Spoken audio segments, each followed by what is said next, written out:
네, 로보마켓 투자 전략 들어왔습니다. 오늘은 뉴질스탁의 문호준 이사와 함께하겠습니다. 어서 오세요. 네, 안녕하십니까. 네, 반갑습니다. 네. 제가 이 자리에서 뵙는 건 처음인데요. 그러네요. 네, 잘 앞으로 부탁드리겠습니다. 금요일마다 네. 네, 잘 부탁드리겠습니다. 네. 지금 뉴질스탁이 AI 알고리즘을 통해서 순위를 뽑아준다고 하는데 네. 저는 여기까지밖에 잘 모르거든요. 네. 그래서 뉴질스탁 좀 생소한데 네. 설명을 간단하게 해주세요. 네, 뉴지스탁은 알고리즘 기반으로 국내에 상장된 전 종목을 상대평가해서 점수화한다고 보시면 되겠습니다.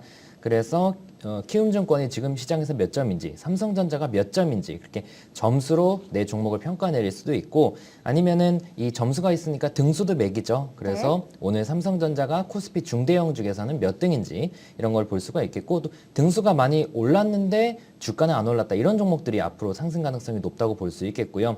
그 외에도 다양한 메뉴들이 있지만 큰 덩어리에서는 포트폴리오라 그래서 종목 추천 서비스까지 제공을 하고 있습니다. 종목 추천에서는 이 개별 종목에 대해 무조건적인 추천이 아니라 포트폴리오로 묶어서, 즉 뉴지스탁에서도 가상 계좌로 같이 운영을 해 나가면서 오늘 어떤 종목을 사고 팔지 장중에 알려드리면 사실 따라하기 어려우니까 장 시작하기 전에 미리 어떤 종목을 사고 팔지를 안내해드리면서 그에 기반해서 가상 계좌가 운영이 되고 있고요. 또 마지막으로는 젠포트라는 서비스에서는 그 유저가 직접 나만의 알고리즘을 만들 수 있게 백테스팅 툴을 제공하고, 그 만들어진 알고리즘을 타인과 공유할 수 있습니다. 앱스토어처럼요. 그래서 그 알고리즘을 뭐 복사해 올 수도 있고 다른 사람한테 줄 수도 있는데, 여기서 많이 질문들을 하세요. 아니 그 좋은 알고리즘을 왜 공유해? 네. 라고 하는데 집단지성이라고 보시면 됩니다. 결국 내가 아무리 머리가 좋아도 생각할 수 있는 바운더리는 요만큼밖에 없거든요. 예를 들어 나는 급등주만 한다던가 아니면 가치 평가에선 PBR만 본다던가. 근데 내 옆에 있는 사람은 ROE를 보고, 옆에 있는 사람은 뭐 낙폭과대 종목을 노리고. 근데 시장은 계속 변동하니까 내게 좋을 수도 있고 저 사람께 좋을 수도 있으니까 그 서로 공유함으로써 서로 이제 모두가 수익이 날 수 있는 구조를 만들어가고 있고요. 그렇게 직접 만들거나 복사한 알고리즘을 키움증권에서 그 자동 매매 시스템이 있습니다. 그러니까 젠포트에서 제공하는 거, 거기 연동하면 그때부터는 내 자산을 자동으로 관리해 주는데, 키움증권에서 이 젠포트로 자산을 100% 자동으로 돌리는 사람만 지난달 기준으로 거래 대금이 6천억 정도가 나왔어요. 네. 굉장히 큰 규모거든요. 그렇죠. 그만큼 이제 알고리즘이라는 또 그걸 기반해서 자산을 관리하는 시대가 많이 다가왔고, 미국은 이미 한 2년 전만 해도 전체 거래 대금의 90%가 알고리즘만으로 돌아갑니다. 그만큼 정말 알고리즘의 그 필요성이 많이 높아진 시대에서 국내는 아직은 미국보다는 덜하지만 그래도 키움증권 유저분들이 워낙 똑똑해서 그런지 저희 거를 통해서 많이들 좋은 거래와 또 좋은 성적을 거두고 계신 것 같습니다. 네, 뉴지스탁에 대해서 설명을 또 들어봤는데 좀 흥미로운 것 같습니다. 그러면 지금 순위는 올라와 있는데 아직 주가는 조금 미미한 이런 종목들도 눈여겨보면 좋을 것 같네요. 네, 그래서 이제 전반적인 시장에 대해 살펴보는 자리이니까 뉴스나 이런 것보다는 뭐 저는 알고리즘 쪽으로 좀 다가가고 싶은데요. 저희 쪽에서 이 점수를 통해서 매일매일 등수를 매기니까 어제 기준으로 등수가 높았던 종목들 볼 텐데, 먼저 코스피입니다. 코스피에서는 삼성생명 같은 보험이나 이런 투자증권 같은 증권주들이 지난주에 이어서 계속적으로 나오고 있는데, 증권주야 워낙 거래 대금이 높아졌으니 수익성 기대감이 있고요. 또 보험주들은 코로나19 이후로 좀 이 보험주들에게 악재였었는데 오히려 이것들이 보험료율 상승으로 이어지면서 바닥권에서 호재로 작용하면서 오르고 있고요. 그 외 종목이라면은 SK바이오팜 지난주에 이어서 나오는데 특별한 이슈보다는 IPO 이후에 많이 떨어졌다가 바닥권에서 이 수급 유입되면서 오르고 있고요. 한화솔루션 같은 경우는 3분기 호실적 기대감이 좀 있습니다. 나머지 종목들도 사실 3분기 실적 기대감이 있는데, 아쉽게도 LG화학은 저녁에 뉴스가 나오면서 오늘 좀 하락하는 모습이지만 그래도 어제까지는 수급이 좀 강한 모습을 보였고요. 코스닥에서 보면 테스가 1등으로 올라왔습니다. 옆에 60계단이 올라왔다라고 보이는데 상당히 등수가 많이 올라왔고요. 테스 같은 경우도 이 낸드 고단수화에 따라서 제품 수요가 늘어나고 비메모리 쪽으로도 사업을 확장하고 있는 단계이고요. 물론 실적도 좋고, GS홈쇼핑 역시 지난주에 좀 강조드렸던 종목입니다. GS홈쇼핑 같은 경우도 실적이 또 기대되는, 실적이 실제로 나왔죠. 네, 나왔죠. 좋게 나왔고, 또 이제 해외 에 나가질 못하니까 이제 명품 같은 거 구매할 때 해외 직구 서비스를 자체적으로 GS홈쇼핑에서 가지고 있어서 그 수혜도 기대되고 있고요. 나머지들도 원익 IPS 같은 IT 종목, SK 머티리얼즈도 있고요. IT 종목들이 좀 많네요. 네, 동진 오늘 세미킴. 소부장 관련주가 네. 어제랑 오늘 강하더라고요. 네, 근데 이게 이제 어제 종가 기준으로 이 종목들에 대해서 네. 수급도 좋고 펀더멘탈도 좋다는 건데 이 종목들이 왜 수급이 좋은지 평가 내려보니 다들 이런저런 이유가 있겠지만 공통 분모는 바로 3분기 실적에 대한 기대감이 있다라는 겁니다. 시장이 워낙 어렵다 보니까 이 보통 펀더멘탈 투자, 가치 투자하시는 분들이 어려운 시장에서 돈을 벌거든요. 왜 그러냐면 가치 투자 같은 경우는 이거 다 분명히 이 주가는 이만큼이 있어야 되는데 아래에 있단 말이에요. 네. 저평가니까 그 이론상으로는 얘가 자기 밸류에이션을 찾아가려면 주가가 올라야 돼라는 그렇죠. 게 이제 가치 투자이고 대신에 사면 오늘 오를 수도 있고 10년 후에 오를 수도 있습니다. 네. 근데 이제 왜 어려운 장에서 오르냐면 어려운 장에서는 돈이 갈 데가 없거든요. 네. 그러다 보니까 여러 분석할 수 있는 요소 중에 그러면은 어려울수록 안전성을 추구하는 성향이 강해져서 펀더멘탈 실적에 대한 그 네. 기대감이 커지고 그래서 가치 투자 알고리즘들이 어려운 시장에서 폭발적으로 수익을 얻는 현상들이 많이 나타나는데 지금 시장도 이 실적에 대한 기대감이 많이 반영됐다고 봐야 할 것 같습니다. 네, 알겠습니다. 최근에 코스피와 코스닥을 좀 분석을 해주셨는데 아무래도 지금 살펴보니까 공통적인 것은 실적에 대한 기대감, 지금처럼 시장이 좀 어려울 때일수록 투자자분들은 3분기 호실적에 대한 기대감이 있는 종목 쪽으로 이 매기가 좀 집중이 된다라는 얘기를 해주셨습니다. 그러면 지금 뉴지스탁은 시장을 좀 어떻게 대응하고 있는지 포트폴리오를 통해서 좀 살펴볼까요? 네, 포트폴리오 역시 지난주와 마찬가지입니다. 제가 마켓 타이밍에 대한 이야기를 굉장히 강조드리고 있습니다. 앵커님은 또 처음 들으시겠지만 네. 마켓 타이밍이라 하면 어려운 시장에서 매매를 아예 하지 않는 것을 의미합니다. 관망하는 걸까요? 네, 그렇죠. 네. 현금을 확보하고 하는 네. 건데 이게 손으로 할 때는 정말 어렵거든요. 네. 이게 시장이 어려울지 안 어려울지도 모르고 어려워도 내일은 왠지 오를 것 같으니까 못 그렇죠. 팔겠고 그게 이제 문제인데 알고리즘은 장점이다 단점이 그냥 팔아버립니다. 네, 그러니까 이게 먹을 수 있는 걸 못 먹는 단점은 있지만 만약에 이게 시장이 하락장이 진짜 이어진다면 그래도 손실은 피할 수 있는 장점이 네. 있는 거죠. 그래서 대부분의 이제 저희가 제공하는 알고리즘들은 수익도 수익이지만 적어도 손실은 회피하기 위해서 이런 마켓 타이밍이라는 로직들이 다 투입이 돼 있어서 대부분 쉬어갔고요.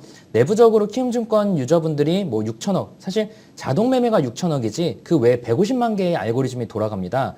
그 자산은 사실 추산하기가 어려울 정도예요. 상당히 많은 자금이 돌아가는데 그 150만 개 알고리즘 중에서 대부분이 주간 쉬었더라고요. 어제는 좀 매매를 했지만 그만큼 어려운 시장이라서 좀 쉬어서 좀 포트폴리오로 시장을 평가하기는 오늘 좀 어려울 것 같다는 말씀을 드릴 것 네. 같습니다. 네.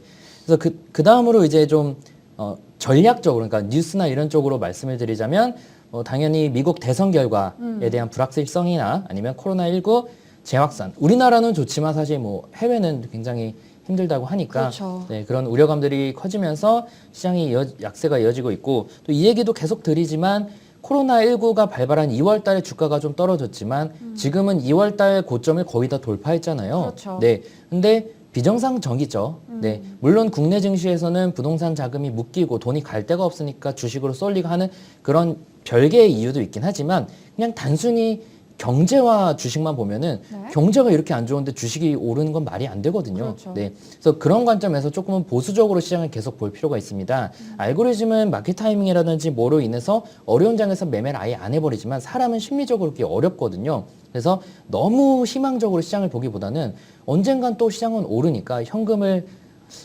가지고 있으면 또 좋은 장세에서 수익을 볼 수 있거든요. 근데 또 이러다가 강세장이 올지 않을지 맞아요. 모르죠. 네. 그래서 보통 이럴 때는 일정 부분은 현금화해서 시장에 대한 리스크 해치를 해라라는 네. 이야기를 하는데 저도 좀 그런 내용을 강조드리고 있고요.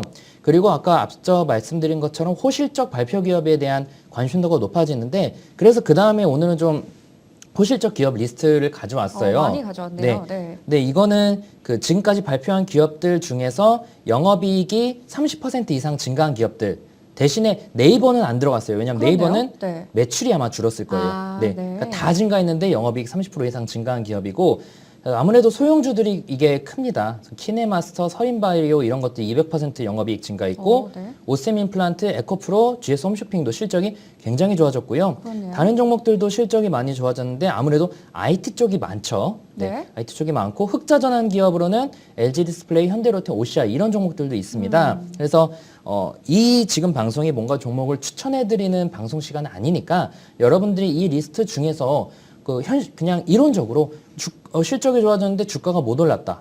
이러면은 사실 관심을 충분히 가져볼 수 있거든요. 네. 그래서 한번 여러분들이 이 실적 기반으로 종목들 한번 봐보시면 좋을 것 같습니다.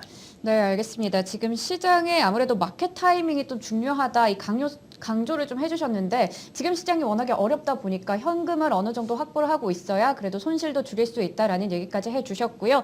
그리고 시장에서는 지금 대선 결과에 대한 불확실성이 계속되고 있고 코로나19도 여전히 심각한데 여기서 아무래도 호실적을 발표한 기업들 중심으로 지금 반등세가 나오고 있기 때문에 이런 기업들까지 좀 체크를 해주셨습니다.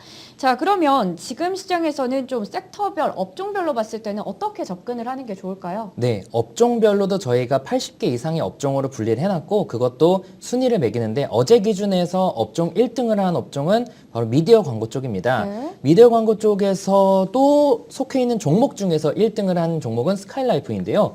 뜬금없이 스카이라이프라고 할 수 있겠지만 네. 그 가치 평가하는 분들 중에서는 스카이라이프가 굉장히 관심주입니다.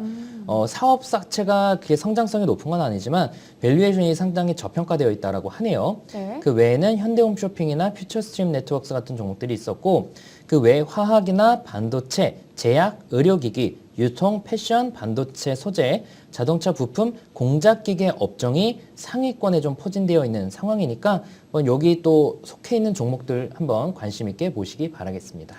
네, 지금 섹터별, 업종별로도 가지고 와주셨는데 미디어 광고 쪽이 가장 많이 어제 관심을 받았다는 것도 좀 특징적이라고 볼 수 있겠습니다. 이외에도 말씀해주신 것처럼 반도체나 제약 쪽, 유통이나 패션 등도 지금 속해 있다는 걸 확인할 수가 있겠습니다. 자, 그러면 지금 투자 주체별로 누적 순매수에 대해서도 좀 그래프를 많이 가지고 나오셨거든요, 오늘.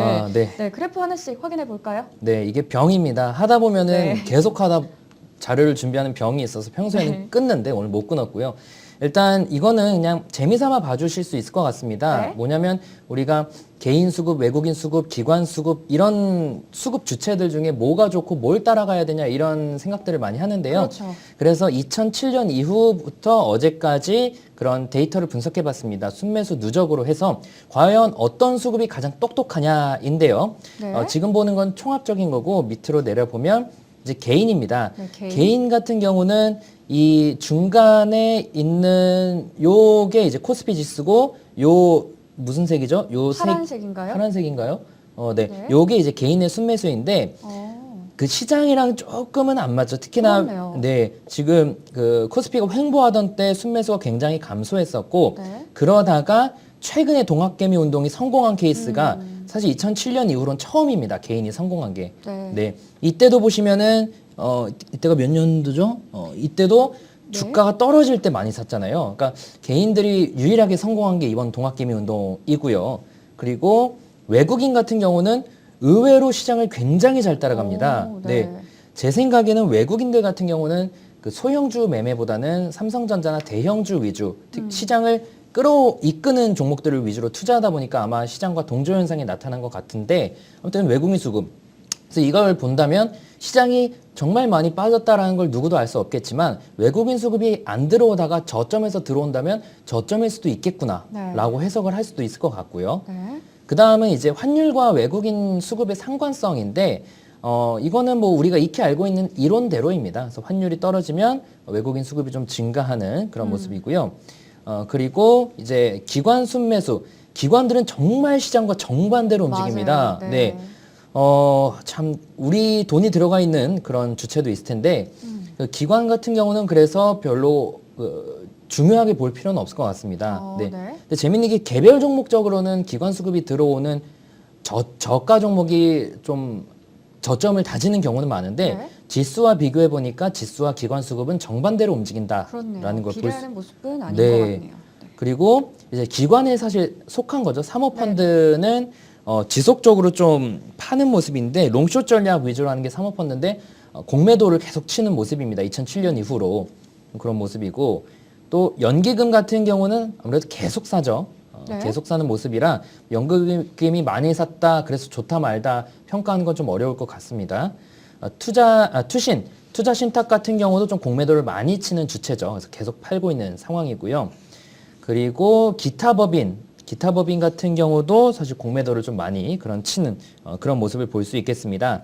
그래서 총합적으로 이제 상관성 분석을 해보면 여기 보면은 외국인과 코스피 지수, 연기금과 코스피 지수만 빨간색입니다. 무슨 말이면 외국인 자금과 연기금 자금과만 코스피 지수와 양의 관계를 맺는다는 거예요. 비슷하게 간다는 네, 거죠? 비슷하게 네. 움직인다는 거고 파란색은 반대로 간다는 겁니다. 그래서 나머지 보면은 뭐 사모펀드와 투신이 비슷하게 움직이고 이런 거 있지만 중요하지는 않고요. 결과적으로 우리가 시장의 흐름과 이런 투자 주체를 비교 분석할 때는 외국인과 연기금의 자금이 어떠냐. 그 중에서도 네. 연기금은 사실 거의 꾸준히 사니까 외국인의 순매수가 어떠냐를 좀 중요시 보면 좋을 것 같습니다. 네, 알겠습니다. 일단 투자 주체별로 누적 순매수를 그래프로도 얘기를 해주셨고 마지막에 이렇게 표로 또 정리를 해주셨는데 이렇게 딱 보니까 진짜 코스피 지수, 우리 시장의 흐름을 좀 잘 읽어보려면 외국인의 움직임이 중요할 것 같습니다. 지금 최근에도 외국인의 수급 여부에 따라서 좀 주가가 올라가고 이런 게 보였는데 오늘 같은 경우에도 많이 부재한 상황이거든요. 네. 그러면 지금 시장에서는 아무래도 투자자분들도 외국인의 수급을 좀 집중적으로 네. 지켜보는 게 좋을 것 같습니다. 자, 오늘 준비하신 얘기는 여기까지인가요? 네, 다행히도 여기까지입니다. 아, 네, 다행인가요? 네. 네, 오늘 진짜 알찬 얘기들 많이 가지고 와 주셨는데요. 오늘은 여기서 마무리 짓도록 하겠습니다. 네, 고맙습니다. 감사합니다.